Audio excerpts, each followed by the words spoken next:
જાય સત્સંગમાં ત્યાં બોલે રામ નામ કી ઔષધી અને જો ખરી મીઠી સે ખાય અંગ પીડા વ્યાપે નહીં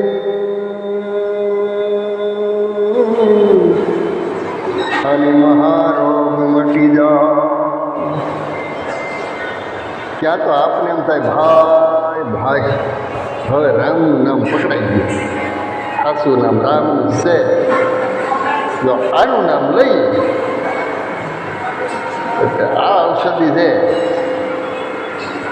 ઉત્તમ છે. ફરી પાછા બીજા સત્સંગમાં જાય વળી પાછું મન ભટકાવે કે 4 રામ છે. એક રામ દશરથ પુત્ર રામ, બીજા ઘટમાં બિરાજે, ત્રીજા સકલ બસારા, ચોથા તો કે આદિ રામ. રામને હજાર ભાગ કર્યા એટલે સત્સંગી આટીએ ચડે કે આમાં સારું આપણે રામ રામ તો કરીએ પણ કેમ ફળ નહીં મળતું હોય. તો આપણે આપીએ કે ક્યાં રામનું નામ લઈએ તો આપણે ઉત્તમ એમ.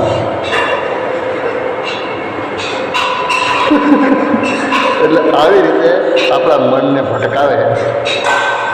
બાકી જે નામ છે રામ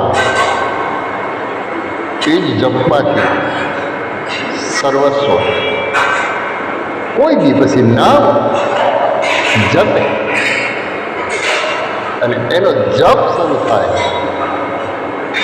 અને એ નામ આપણા મોઢામાંથી નીકળેલા શબ્દો અથવા આપણા શ્વાસામાંથી ઘૂંટાયેલો આપણે મૌન થઈને રામ રામ રામ અને રડતા હોય ને શ્વાસા જાતી હોય ને આવતી હોય, જાતી હોય ને આવતી. જ્યારે બ્રહ્માંડમાં આમ આવી ભટકાય એટલે એ સિદ્ધ થઈ જાય. આ છે આ નામ. બે જશે અલેખ ધણી કીધું. ઘણાય મરા બોલ્યા, ઘણાય જીનામ બોલ્યા,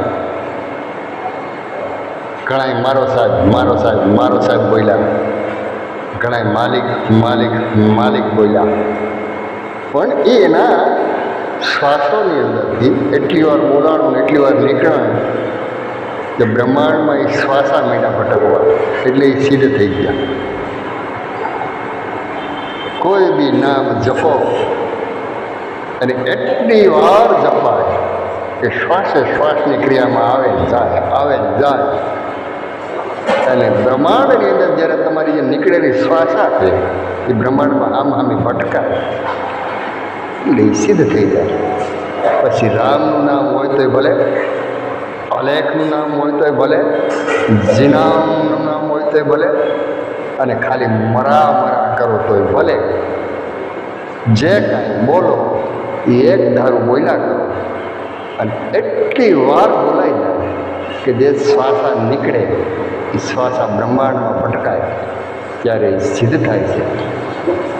બાકી આ તો ધર્મને નામે વેપાર આદર્યો છે. તમને સમજાવ્યા જ કરે કે રામ 4 છે, કૃષ્ણના 2 ભાગ પાડ્યા, નાનાને માનવાના, મોટાને નહીં. આ બધી માયા જાળ છે, આ વેપાર ધર્મને નામે ધંધા ચાલુ થયા છે. આ કલિકાલ છે એટલે શબ્દને સમજો.